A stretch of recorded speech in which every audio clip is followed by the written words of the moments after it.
Expliquez-moi aussi ces amendements complètement populistes. J'entendais en dehors de cet hémicycle, parfois il faut écouter aussi ce qui se passe en dehors de l'hémicycle quand certains collègues précisent leur vote, que finalement, si on vote la réouverture de Fessenheim, ça n'est pas parce qu'on a vraiment envie que ça réouvre, c'est parce qu'on ne sait pas ce qui s'y passe, on ne sait pas comment ça marche. Donc, comme on ne sait pas, on va voter une ânerie, on va voter la réouverture de Fessenheim.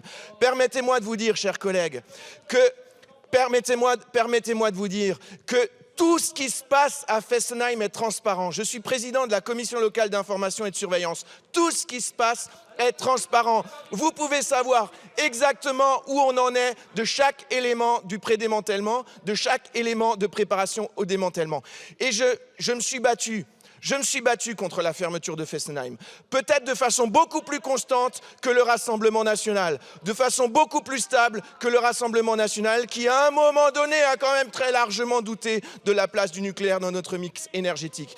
Eh bien, je suis aussi très fier du travail qui est fait aujourd'hui à Fessenheim, par les salariés d'EDF, par les sous-traitants, pour permettre à la France de démontrer que nous saurons tenir les délais, monter les compétences et tenir les coûts du démantèlement et démontrer ainsi que non seulement nous savons exploiter des centrales en toute sûreté, mais qu'en plus nous maîtrisons tout le cycle de vie de la centrale et que l'énergie nucléaire est une énergie qui ne laisse pas de traces parce qu'à la fin de l'exploitation de la centrale, nous aurons démontré que le terrain est libre.